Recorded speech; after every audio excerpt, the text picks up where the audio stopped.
Olá a todos, aqui é o Everton de Oliveira, eu sou o professor Água do Instituto Água Sustentável e nós estamos no nosso programa Porque o Mundo Precisa de Água. É uma afirmação, porque o mundo precisa de água de verdade. E nós temos o prazer de trazer para vocês hoje aqui a minha grande amiga Patrícia Bozon. Ela tem uma vida dedicada ao meio ambiente e aos recursos hídricos. Vocês vão saber como é que ela começou. Lá atrás, quando as pessoas mal falavam ainda direito de unir recursos hídricos, meio ambiente, ela já trabalhava com isso. Ela é engenheira civil, tem uma grande experiência em meio ambiente e em recursos hídricos, trabalhou no CETEC de Minas Gerais, foi secretária adjunta de Ciência e Tecnologia, além de longa colaboração na Federação das Indústrias de Minas Gerais. Ela é consultora nas áreas de meio ambiente, recursos hídricos e sustentabilidade. Olá, Patrícia, bem-vinda. É um prazer tê-la conosco. Você sempre muito gentil e muito simpática em nos atender, em fazer esse trabalho excelente que você faz na sua carreira, cuidando de recursos hídricos. É uma excelente comunicadora também. Para a gente, isso é muito bom. Então, conta para a gente aí, como é que tudo começou? Como é que você acabou se especializando em meio ambiente e recursos hídricos? Olá, Everton, olá a todos. Eu é que agradeço aí a oportunidade de falar um pouco da nossa trajetória, né? Eu comecei no CETEC, na Fundação Centro Tecnológico de Minas Gerais, era um centro de pesquisa, a lá o IPT, né, que funcionava aqui em Minas Gerais. E na época, era incrível, o Paulo Haddad, que foi até ministro de Planejamento nosso, ele já trabalhava com o seguinte conceito, que era o levantamento de recursos naturais para o desenvolvimento de uma determinada região. Hoje tem vários nomes, sustentabilidade, capacidade de suporte, mas ele foi inovador, que a gente fazia o levantamento dos recursos naturais e, a partir dele, via a melhor vocação, a melhor jeito de desenvolver aquela região a partir dos levantamentos de recursos naturais. E foi aí que eu, então, entrei na área de recursos hídricos, né? Na minha época, ainda tinha que fazer leituras de níveis com cartões de computador, A1, né? Desenhar a curva-chave à mão e tudo mais, e juntou essa questão ambiental, quer dizer, saber qual que era a capacidade de suporte hídrica de uma região para um determinado desenvolvimento. E aprendemos, então, desde muito cedo, ao que hoje já é comum, que é trabalhar com biólogo, trabalhar com geólogo, trabalhar com todas as gamas de profissionais, né, em torno da capacidade de suporte do ambiente. Então, foi assim que eu ingressei na área de recursos hídricos. Muito legal, muito legal. Eu também usei cartão, né? Tô por dentro aí, também passei por esse sofrimento. Nada, não deve nem saber do que se trata, cartão. Que a gente tem que perfurar, ficar na fila para perfurar. Cada um cabia só 15 dias, e a gente tinha série desde 1950. Nossa, imagina a trabalheira. Né? Hoje em dia... Legal. O grupo... Mas isso é uma coisa muito importante que eu queria falar, que é o amor pelos dados, né? Hoje a meninada quer saber só de modelar.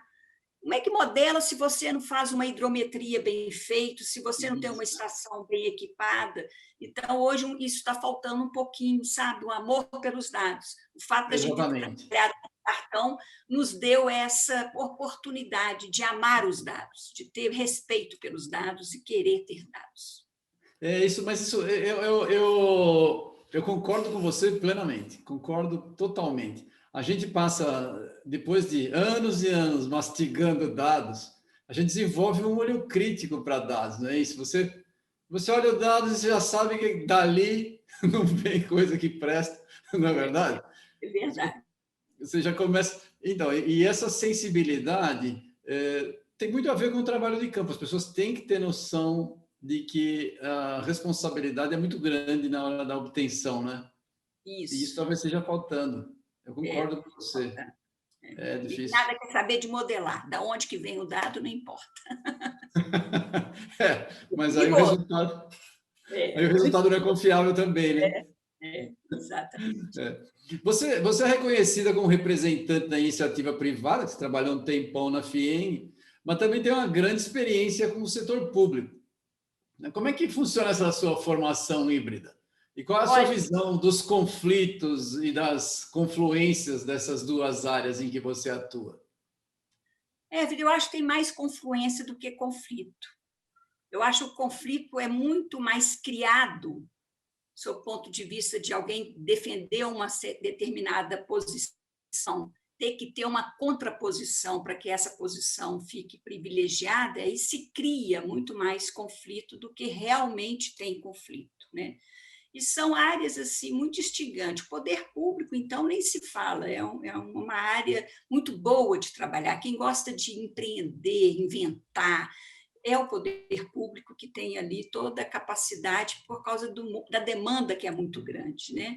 E a iniciativa privada, eu já peguei numa época em que essa questão ambiental começava a dar muita importância, sabe? Você ter uma ideia, eu fui para a FIENG por causa da Lei 9433. O pessoal queria conhecer essa questão da cobrança, da outorga, porque antes a água era uma coisa assim, caía do céu e pronto, né? Não tinha muito conflito ainda, nem nada, né? Então, eu fui para lá por causa da Lei 9433, e aí, por causa da Política Nacional de Recursos Hídricos, e com isso a FIENG logo se foi inteirando do assunto e contribuiu muito através não só de mim, mas de vários consultores, com a instalação e o desenvolvimento das políticas estaduais aqui de Minas Gerais, sabe? Então, foi um casamento muito bom, e eu acho que é isso que eu acho. Acho que tem muito mais convergência do que divergência. E as divergências são muito mais criadas do que propriamente existente mesmo, de fato. É verdade, eu concordo. Na verdade, em recursos hídricos, é impossível a gente trabalhar sem políticas públicas fortes, não é? Como é que nós vamos fazer um controle de recursos hídricos, ter planejamento de longo prazo para grandes populações como a gente tem hoje, né, se a gente só tiver iniciativas individuais? Não funciona. Mas também não podemos eliminar as iniciativas individuais, porque sempre aparecem ideias e possibilidades, né? Então, eu concordo. Tem um caminho grande. E deixa eu te fazer uma pergunta, que eu não poderia deixar de fazer, porque esse assunto chama, que é a nova lei de saneamento, né? A gente que trabalha com recursos hídricos há tanto tempo, vê essa história se arrastar para lá e para cá, e vem uma nova lei e uma nova expectativa. Você que foi para a iniciativa privada na 9433, agora está vendo a nova lei. O que você acha disso? Qual a expectativa que você pessoalmente tem? Ou você já está mais cética em relação a isso tudo? Não, eu tenho duas questões básicas em relação a essa lei. A primeira, assim, eu não, de tudo que a gente conhece um pouco de saneamento, não é bem a minha área, né? Mas não tem jeito da gente não tentar entender alguma coisa desse mundo.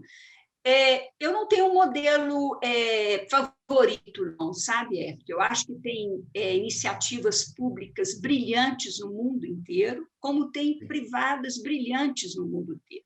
Então, eu não sou dessas que fico fixa, não é só público ou não é só privado. Não tenho esse receio. Eu acho que pode se desenvolver. O que me entusiasmou no marco legal é porque a nossa situação de saneamento é vergonhosa. O Brasil está no século XX, XIX em relação ao saneamento. Isso é uma vergonha, né? É uma coisa horrorosa. E aí dizer que o modelo anterior era o melhor, não era, porque entrou governo de direita, de esquerda, de tudo quanto há, e nada andou significativamente. A última andada foi o Planasa, na época que muitos que vão assistir isso nem estavam vivos, né? Não tinham existido ainda. E o A nossa época, foi goela abaixo, Planasa, né? e foi e tudo. Então, quer dizer, eu acho que essa lei, no mínimo, mexeu com o tema, no mínimo, alertou as pessoas para o tema, no mínimo, encorajou uma discussão boa, no mínimo, sacudiu uma situação que estava confortável e desconfortável, né, Vitor? Porque julgar 5.000 piscinas olímpicas de esgoto todos os dias, então é muito impressionante, porque as pessoas assim se comovem com um acidente ambiental, né? Caiu 5.000 piscinas olímpicas naquele dia. Não, gente, é todo dia. É todo dia. E ninguém se comove. Ninguém fica sacudido, né? É capaz de fazer do lado do Tietê, por exemplo, com, se possível, tampando o nariz, alguma manifestação para salvar a Amazônia, e não chora por aquele rio maravilhoso, caudaloso, que podia estar enfeitando a cidade, né? Então, para mim, a lei foi ótima nesse sentido. Fico de coração apertado da Ana somar essa função. Nós que sempre tivemos na área de recursos hídricos, nós saímos da tutela do setor elétrico, lembra? Quem lembra que era o setor elétrico que movimentava mais, né? E agora vamos para a tutela do saneamento. Eu temo, sabe, Everton, que essa agenda, que é premente, uma demanda enorme, engula a agenda de recursos dentro da Agência Nacional de Águas. Eu também. Para a gente que é mais da área de recursos hídricos do que saneamento, sem dúvida alguma, porque saneamento é tão mais premente atualmente, a situação é crítica, não é que a gente não tenha premência de recursos hídricos também, mas saneamento é assustadora a situação. É o que você falou, a gente está 2 séculos atrasados, no mínimo, em relação ao que podia estar, uma vergonha, né? E aí a gente tem uma situação dessa caindo no colo da agência, que não tem preparo para isso, né? E também a gente não tem expectativa. Temos colegas comuns, né? Todos têm mais a cabeça de gestor de recursos hídricos para os múltiplos usos, né? É verdade. É uma agência de água, ela não é uma agência de água, não é uma agência de saneamento. Dá um pouco de receio. Mas sim, sem dúvida. E ainda na situação econômica que a gente está, que é a perspectiva de melhorar e aumentar os quadros para colocar gente de saneamento é muito baixa atualmente. Então, achar que as pessoas que estão lá têm que cuidar do nada, da noite para o dia, passar a entender de saneamento é uma... Como se não fosse uma especialização, né? Claro, claro. A gente sabe muito bem a diferença entre as coisas, sabe? O grande, sei lá, tem um abismo de conhecimento entre as coisas e a forma de aplicação, ainda mais para fazer regulação. É difícil, é difícil. Eu também estou apreensivo. Imagina os nossos colegas da ANA, né? Imagina. É verdade, é verdade. Bom, deixa eu te fazer uma pergunta. A gente criou aqui o Instituto Água Sustentável e o Professor Água, né, com o objetivo de reforçar os conceitos de uso de água de forma sustentável, mas em relação à população de um modo geral, não só os especialistas, que são aqueles que nós conversamos entre nós desde sempre. Você trabalha com isso há tempos, né? Já trabalha com pessoas que não são necessariamente só de recursos hídricos, você trabalha com indústrias, com outros técnicos. Quais as perspectivas que você vê para o uso de água no Brasil daqui para frente e no mundo? Lembrando que a população está crescendo, a qualidade da água está piorando, né? E nós vamos ter que alimentar esse povo todo, né? A perspectiva, às vezes, é assustadora, né? Principalmente quando a gente vê fenômenos que não são extremos. Aqui em Belo Horizonte, por exemplo, a gente viveu recentemente fenômenos de inundação, né? Com perdas de vida e até de muito econômica também, de chuvas normais, né? Às vezes as pessoas simplificadamente ficam achando que é de mudança climática e não é. São chuvas normais, mas por causa de adensamento provocam esses desastres, porque também tem isso, a gente pensa muito na agenda da chuva de menos, mas tem a chuva de mais, né? Então tem água muita que a gente precisa de fazer uma gestão numa sociedade que quer cada vez mais ficar urbana, porque você também não tem como brigar por isso, né? Até 2050 nós seremos mais de 90% urbanos, né? Então, é uma coisa que também precisa de trabalhar. E, por outro lado, essa questão da água de menos, né? Mas eu vejo com um pouco de otimismo por causa dos avanços tecnológicos, né? A gente vê regiões como um país feito Israel, por exemplo, que é desértico e que não tem esse problema de água. Então, eu acho que, ao mesmo tempo, a gente precisa de ter o cuidado, né, levar a sério, né, parar para pensar, e vocês fazem um trabalho brilhante em relação a isso, porque às vezes a gente trata como se fosse o ar, né? Nem lembra que ele existe, que ele está ali no nosso entorno, a não ser agora com a Covid, algumas tristes histórias de gente que lembra que precisa dele, né? Mas a água também entrou algum tempo nesse lugar comum, e hoje não. Hoje eu acho que um trabalho feito seus ajuda muito a parar para pensar, e tem muita tecnologia, tem muito avanço tecnológico que possa dar a solução adequada para os problemas que vão surgindo. É sempre levar a sério. A água tem que cair na agenda da política pública, ela tem que ser levada com seriedade, com importância, porque as soluções estão aí e a gente pode muito bem viver sustentavelmente com essa questão. Verdade. Qual a sua experiência de morando em Belo Horizonte, a cidade com tantos morros e montanhas por perto? A velocidade da água superficial aí é algo impressionante, né? Impressionante, né? E é aquela coisa que a gente... Tanta chuva para poder ter inundação, né? A gente brinca o seguinte, se a gente pudesse aconselhar o Arão Reis, a gente diria, não faça a cidade aí, por favor. Mas o lugar é tão lindo, né? A quantidade de drenagem aqui é elevadíssima, né? Então, a gestão fica muito mais complicada, né, do que nem me fala, eu sei. em outra região, né? Mas é um desafio, é um bom desafio, e é uma questão até que tem que ser discutida, né? Por exemplo, drenagem urbana, né? A gente lembra que serviço público de colher lixo, a gente lembra do serviço público de entregar água, de recolher o esgoto, de iluminar.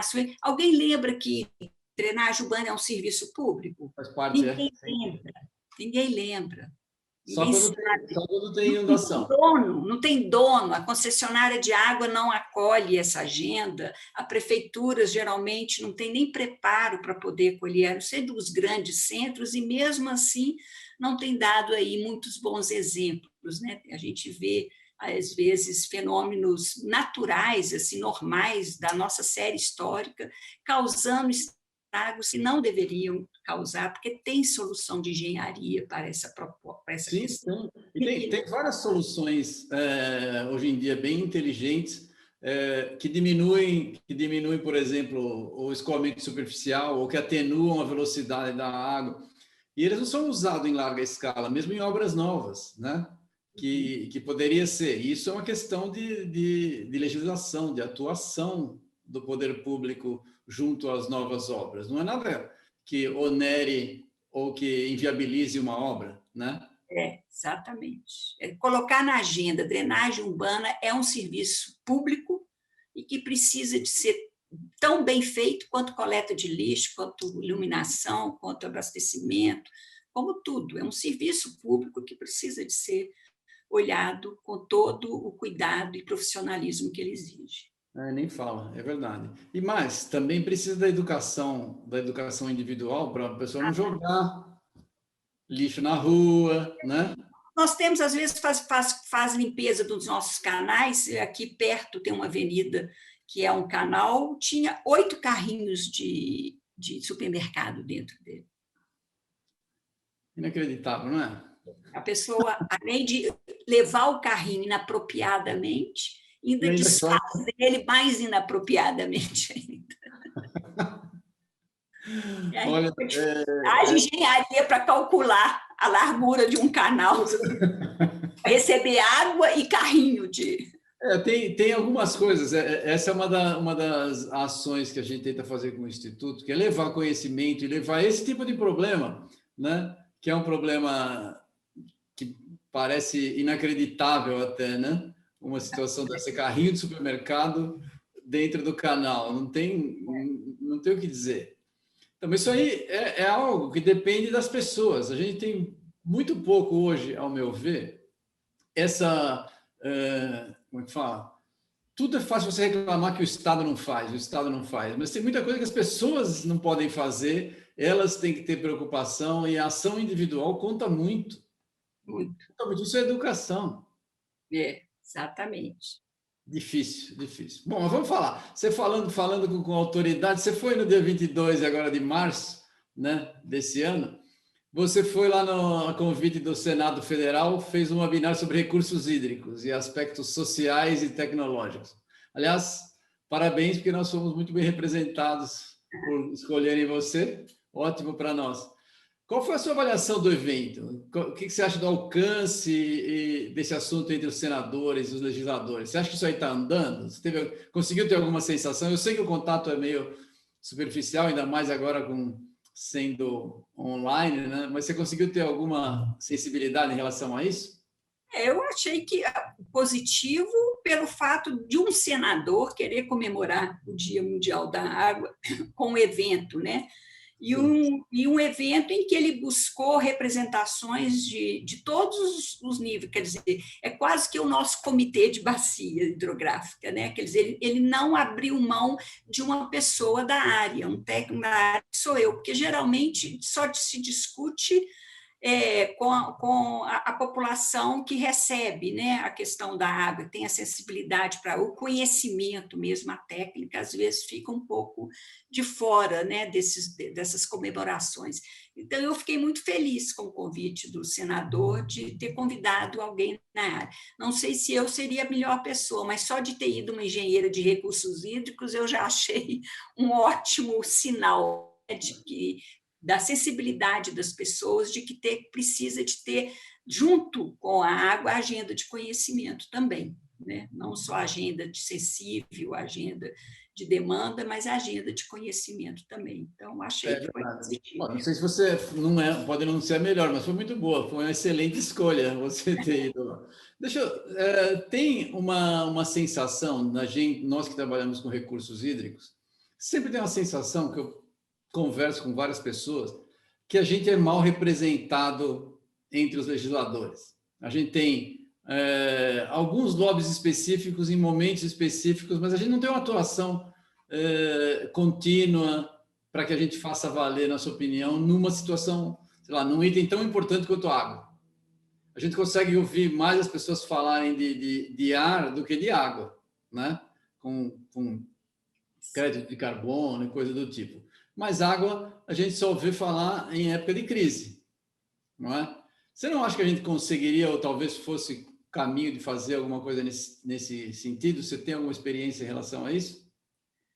Nós temos uma história bonita em relação a isso, que foi colocar na Constituição a necessidade de ter um sistema de recursos hídricos e depois de fazer a Lei 9433, em época que já existia o sistema de meio ambiente. Então, quer dizer, o sistema de meio ambiente, a lei era de 81, né, a Lei da Política Nacional de Meio Ambiente, e a gente conseguiu, na Constituição de 88, chamar a atenção para a questão do recursos hídricos, e aí é bem mesmo como recurso que precisa de ser gerido e distribuído da melhor forma possível para todos os usos, inclusive o ambiental, ou especialmente ele, né? Mas fazendo essa... E depois nós regredimos, né? Depois a gente se afastou, tivemos também muita atuação, e aí a gente tem até que tirar o chapéu aí para o Gerson Kelman, para fazer a ANA, né? Para poder instituir a ANA, que era uma agência nacional de águas, que na época criou muita polêmica, eu mesma fui uma que fiquei meio assustada, mas hoje todo mundo sabe, se o sistema continuou, porque existiu a ANA. Se não tivesse existido a ANA, nós já estávamos sendo engolidos totalmente pela agenda ambiental, por outras agendas, e não teríamos essa pujança que é hoje o sistema, que precisa melhorar, mas que ele já tem a coisa. Então, eu acho que a gente precisa, então, talvez, recuperar o passado, porque nós, num passado muito recente, já atuamos muito bem, né? Junto ao legislativo.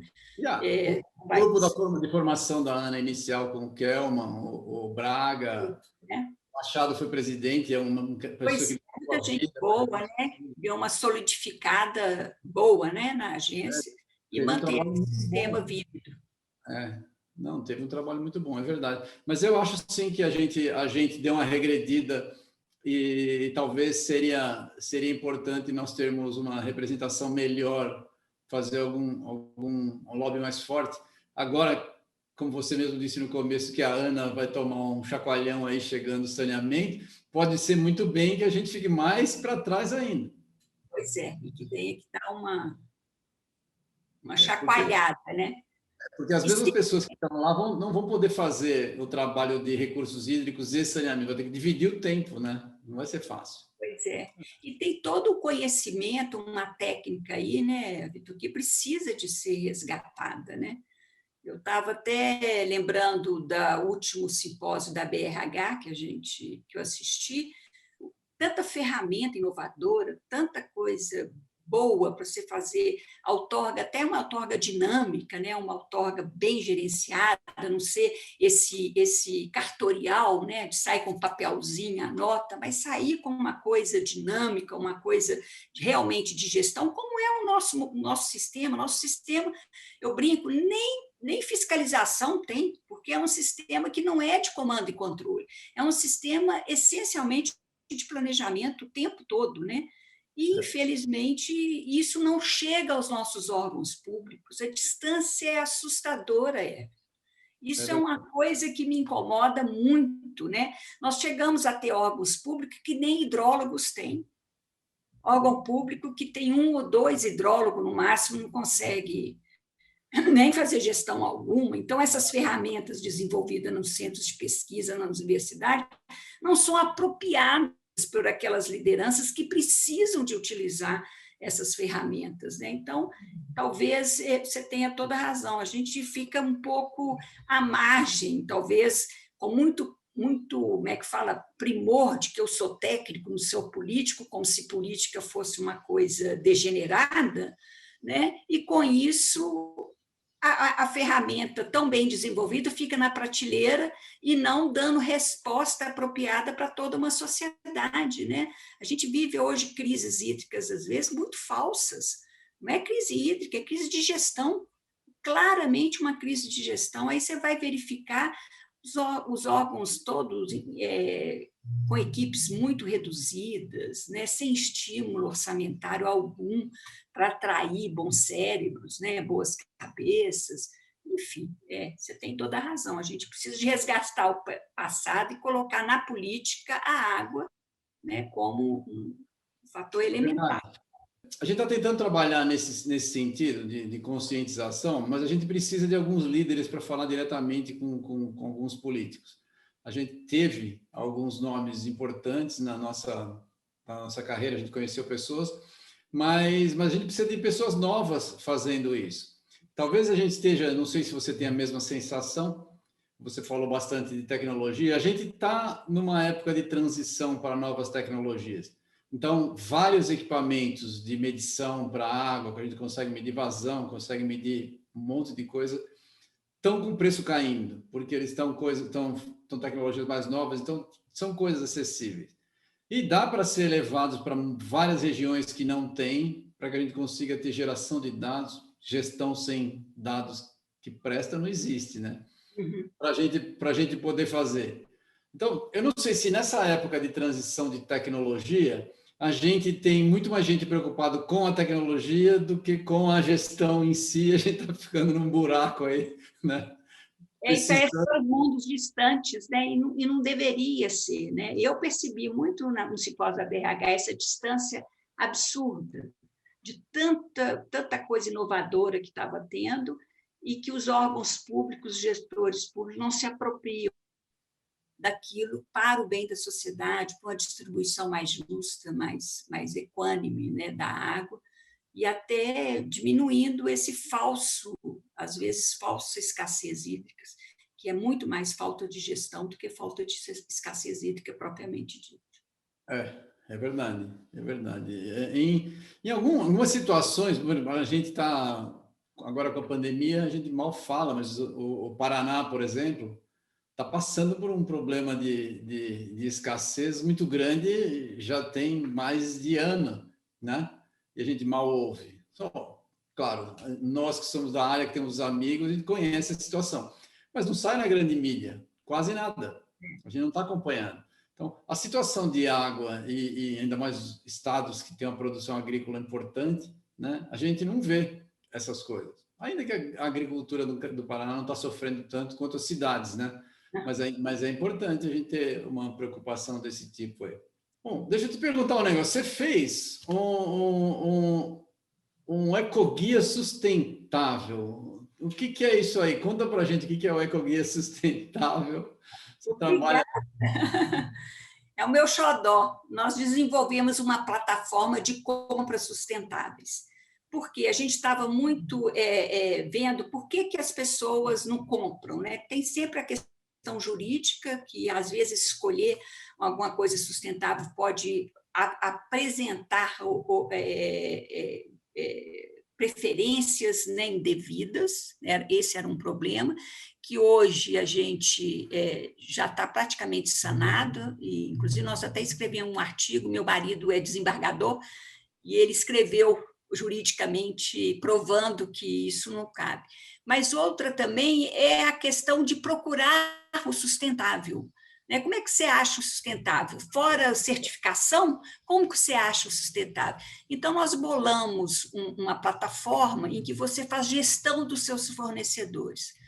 Você, através de atributos ambientais que você mesmo estabelece e comprovação pelo próprio fornecedor, você tira um retrato, digamos assim, de sustentabilidade dos seus principais fornecedores. Ver como eles estão. Em vez de dar bomba nele, não. Ele está precisando de melhorar ali, está precisando de melhorar aqui. Então, você vai ajudando, como grande corporação, que é voltado muito para grandes corporações, você vai ajudando ele a ficar cada vez mais sustentável. E aí, com isso, você vai, inclusive, colocando atributos, passo a passo, cada vez mais provocadores, né, para a pessoa ir avançando na sua sustentabilidade. É uma plataforma muito interessante. É muito legal a ideia. Mas como é que funciona? Se eu quisesse entrar, por exemplo, eu entro e não sei nada de sustentabilidade, ou eu tenho que ser um expert em sustentabilidade para usar a plataforma? Não, a plataforma é para o comprador, né? Ele é voltada para quem faz uma lista de compra. Então, eu vou comprar móvel, por exemplo. Uma FIENG vai reformar uma sede e vai comprar móvel. Então, os fornecedores de móvel entram na plataforma de forma gratuita, para eles é gratuito, e preenche já um questionário que a gente faz, onde ele tem os atributos e ele responde se ele tem aquele atributo ou se não tem aquele atributo, e ele comprova se ele tem aquele atributo ou não tem atributo. Através de um relatório, através de um resultado de laboratório, são vários tipos de atributo, ele comprova se ele tem aquele atributo ou não aquele atributo. Com isso, a gente faz um ranking de fornecedores. E aí vai ter aquele fornecedor mais sustentável e aquele menos sustentável. E aí, com isso, o comprador pode escolher o mais sustentável. Ou não, às vezes ele pode escolher um intermediário, porque entra na relação custo-benefício também. Mas ele fica sabendo quão sustentável estão os seus fornecedores. É uma plataforma muito mais de gestão de cadeia de fornecedores do que de qualificar alguém como sustentável ou não sustentável. Mas o fornecedor, ele tem como melhorar a posição dele no ranking? Tem sempre posição como ranking. Esse é o papel do comprador, porque ele fica responsável pela cadeia dele, né? Ele tem uma cadeia, ele fica responsável pela cadeia dele, e ele tem um papel de falar, olha, você tá ruim aqui, mas você pode melhorar, porque isso é muito fácil. Você pode fazer um plano de gestão de resíduo, por exemplo, é tranquilo de fazer, você melhora seu plano de resíduo, você sobe um degrauzinho aí no seu ranking, e vai por aí, até você exigir mesmo alguma coisa. E aí a pessoa o fornecedor vai melhorando e vai comprovando. Aí ele apresenta a prova de que ele melhorou. Aí a notinha dele muda lá no quadrante mágico que a gente chama. E para o comprador, ele vai ter lista de fornecedores ou ele coloca... A lista dele, ele tem a lista, né? Geralmente uma grande corporação tem sua lista de fornecedores, né? E aí o ecoguia pode, inclusive, mandar a equipe dele, do ecoguia, da empresa, ir ao fornecedor, ajudar ele a preencher, ver as dificuldades que ele está tendo para preencher, para que todos os fornecedores daquela corporação possam acessar o Ecoguia bem. Interessante, interessante. Quando é que você lançou isso? Porque é novo, né? É novo, é super novo. Nós tem mais ou menos uns 4 anos que a gente está rodando, testando, para ver se ele dá certo. Fizemos já um teste com construção civil e também com mobiliário. Deu certo? Deu certo, o teste deu certo. Então, a gente testou na própria FIENG mesmo, a gente fez um simulado para rodar. Agora nós estamos atrás de alguém que realmente acolha esse. Se alguém quiser ver como é, você tem o endereço, como é que funciona? Se procurar lá no Google Ecoguia Sustentável, você vai achar o nosso endereço lá para poder. Tá legal. A gente vai colocar o endereço está aqui embaixo, vocês podem olhar, a gente vai deixar o endereço, quem quiser, eu recomendo dar uma olhada para conhecer o Ecoguia. A ideia é muito boa, muito boa. Muito bom, é muito interessante. De fato, tem muita gente que gostaria de melhorar os seus índices de sustentabilidade, mas não tem caminhos, né? Então, o Ecoguia pode muito bem mostrar caminhos, né? Interessante que mais de 90% dos nossos fornecedores são de pequenas e médias. Sim. Então, assim, o acesso à certificação é praticamente impossível. Elas não têm condição, porque geralmente são empresas que é o pai, o filho, o genro que trabalham, então são poucas pessoas. E, ao mesmo tempo, o Sebrae fez uma pesquisa com essas pequenas empresas e elas assim têm ânsia por ser sustentáveis. Elas não têm nenhum preconceito, elas querem, elas entendem que é importante, querem ser sustentáveis. Então, essa é a oportunidade, né, do comprador dar a oportunidade para que essas empresas não só melhorem sua performance e sustentabilidade, como também coloquem essas empresas mais sustentáveis no mercado. É uma plataforma do bem. Me parece, mas vou fazer uma pergunta que pode surgir para os fornecedores. Eles não podem ficar com medo de falar, pô, eu não sou nada sustentável e eu vou bombar, igual você mesmo falou, vou entrar nesse negócio aí e vão me cortar? Sabe que não, porque nós tivemos uma pesquisa que a gente fez, por exemplo, tem certos fornecedores, para a questão de joia, principalmente, tem certos fornecedores que eles são únicos. Se ele não fornecer, a fábrica para. Então, quer dizer, como é que dá bomba nesse sujeito? Não tem jeito de dar bomba, não sei o que eu faço. Então, o que você faz? Pega, pelo Ecoguia, você avalia a performance ambiental dele e ajuda ele a ser ambiental. Inclusive, nós associamos com um outro software, que é o Tech Social, que é do Fujihara, né? Acho que todo mundo conhece aí o Fujihara, que é lá da Fiesp, né?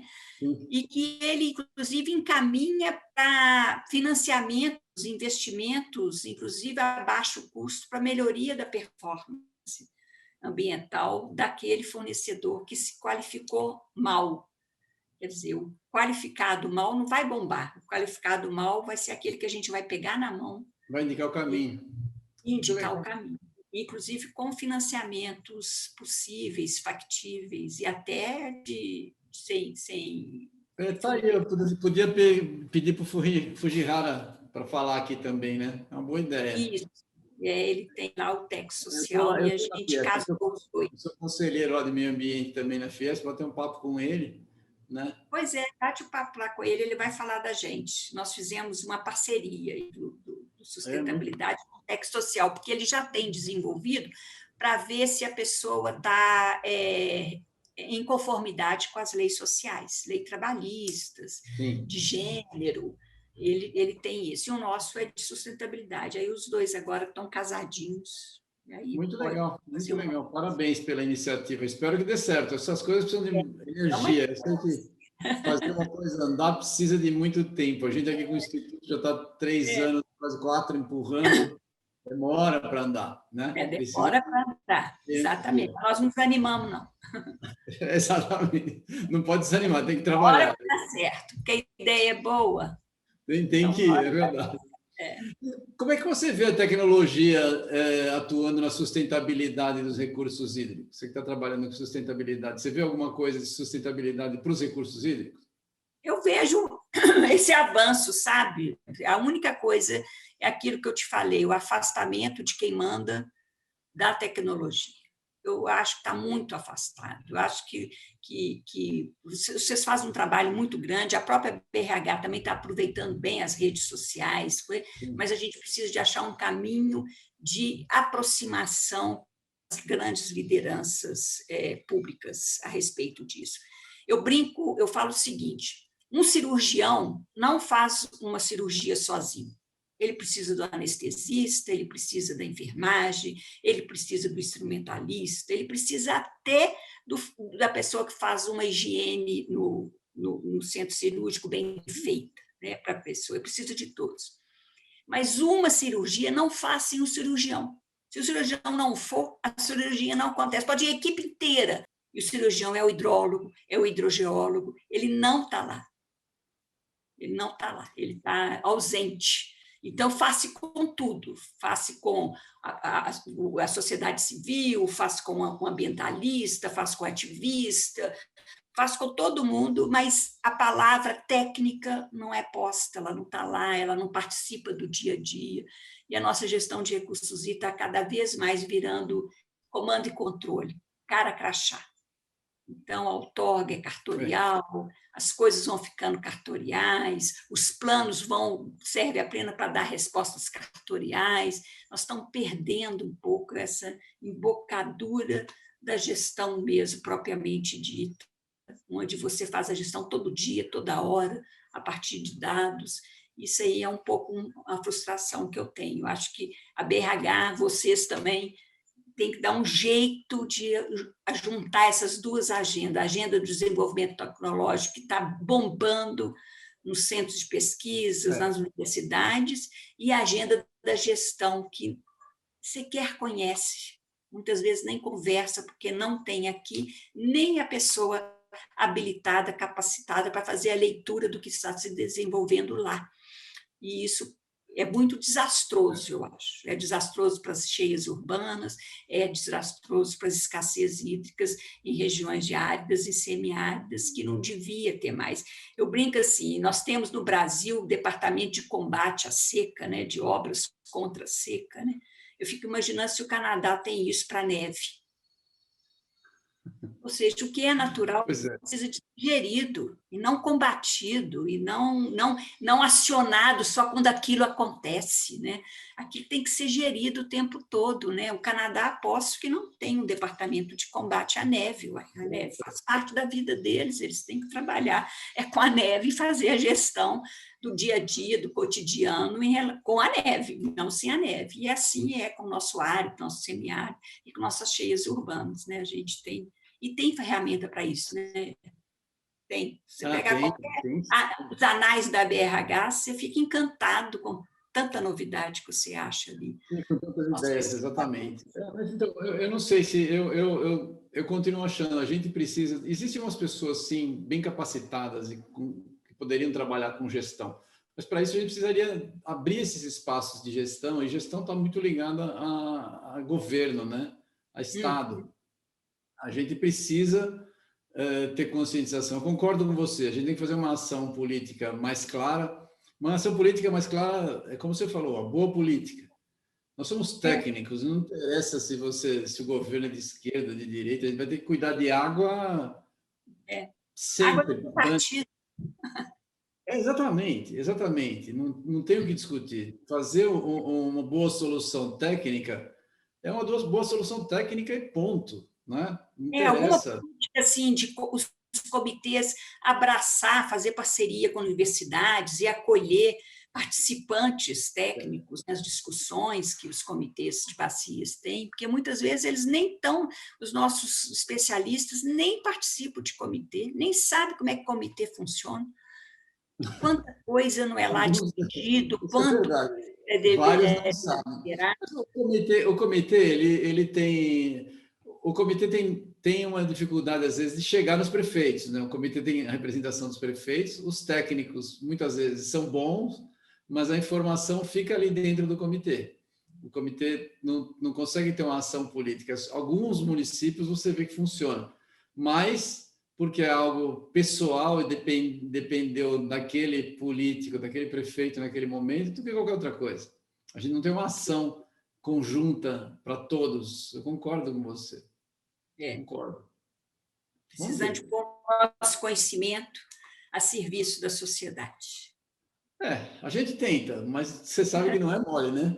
Não. Você fez um trabalhinho, você botou mais uma, você pôs mais uma pedrinha ali para a construção, você foi lá falar com os senadores, é assim que funciona. Pois é. A gente vai devagarinho construindo. Vai abrindo espaços, né? Falando nisso, você chegou a mencionar, a gente tem hoje um monte de rede social, e as redes sociais elas fazem distribuição de informação para o bem ou para o mal, né? Parece atualmente que mais para o mal do que para o bem, né? Como é que você acha? Você tem alguma ideia de como a gente pode usar isso para a nossa causa? Do uso sustentável da água? Nós temos que usar isso para a nossa causa, porque não adianta combater isso, né? Não tem nenhum sentido, mas porque isso já é parte do cotidiano de todo mundo, né? Eu acho que a BRH está usando bem esse espaço, eu acho que ela pelo menos a ferramenta, talvez talvez procurar outros públicos, mas enquanto ferramenta. E vocês dão um show, eu acho que dão um show, porque começa desde criança, né? Trabalhando com a criança, o público leigo, e trabalha mesmo também com o público especialista. Eu acho que a gente está indo bem, eu acho que estamos aproveitando bem esse espaço. Eu acompanho vocês pelo Face, pelo Instagram, tudo, a gente está aproveitando bem essas ferramentas, né? Precisamos agora mais de multiplicar mais, ligar a um canal de assembleias, de câmaras, né? Fazer alguma ligação aí com secretários, né? Dessa área, né? Fazer uma espécie... Eu concordo com você, a gente tentou fazer...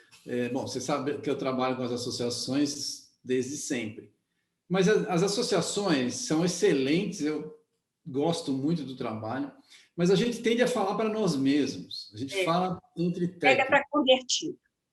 Exatamente, a gente prega para convertido. Então, a ideia que a gente criou o Instituto é exatamente para não falar, porque a gente já conversa entre os técnicos, a gente conhece, mas a gente precisa falar para fora. A gente tem que mostrar para a sociedade em geral que a gente tem pessoas boas, né?